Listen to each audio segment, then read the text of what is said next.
Teacher Tinio. I'm Noah. And I'm Ada.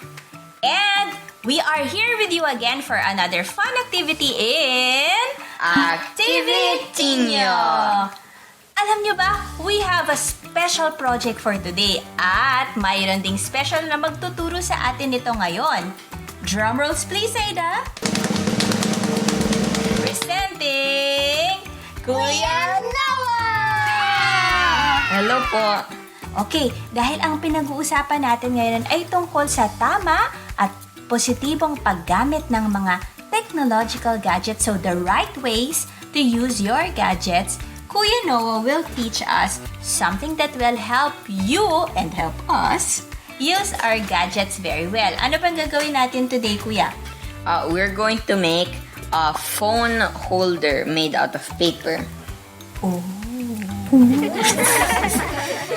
Phone holder. Okay yan ah. Sa tingin mo, Ada, you can use that?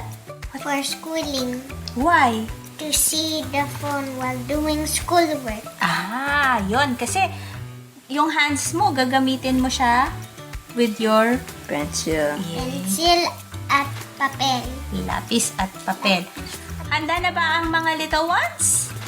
Opo. Opo. Okay, anong mga gagamitin natin? Here are our materials. We'll be using colored papers Glue.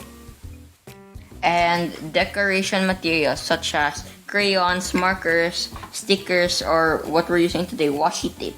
Mahirap ba ito, Kuya Noah? Oh, not at all po. It's very easy. Madali lang po. O sige, let's start.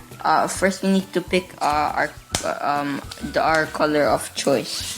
Me, I want to use green. I will use my favorite color, purple. How about you po? Ang favorite color ko ay blue. Oh, second then.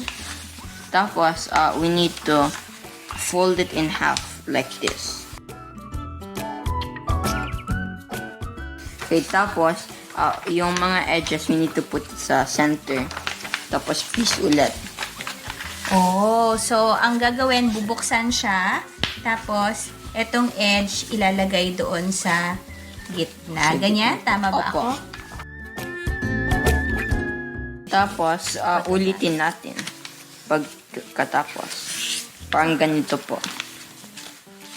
Oh. Ang liit na liit. Maliit na, maliit na. One more time.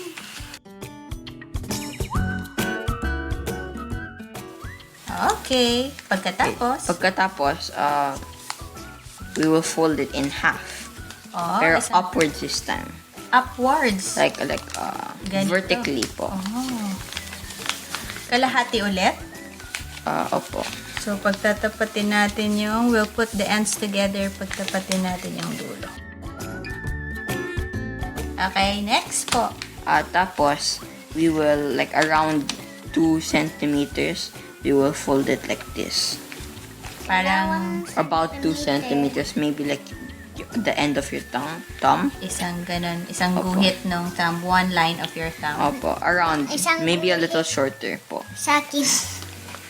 Tapos, pag ganito na po, we will do it, we will undo it, tapos we will fold it like Oh, that. wow.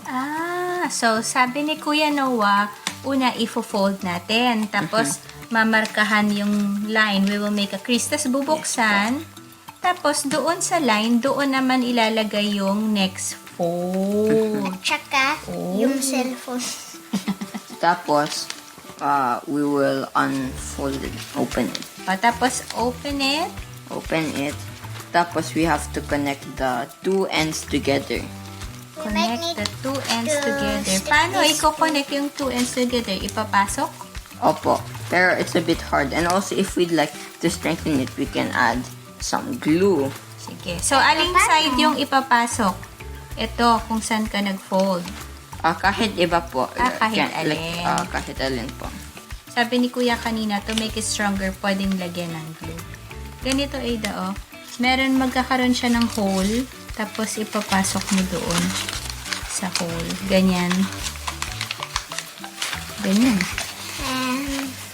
How much do we push it in? As much as you can. Tapos at the end, it will be like a triangle. As much as you can. Hanggang maging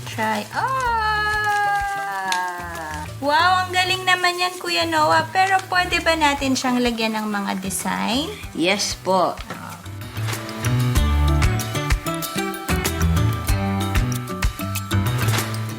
Let's try them. Okay, let's try them.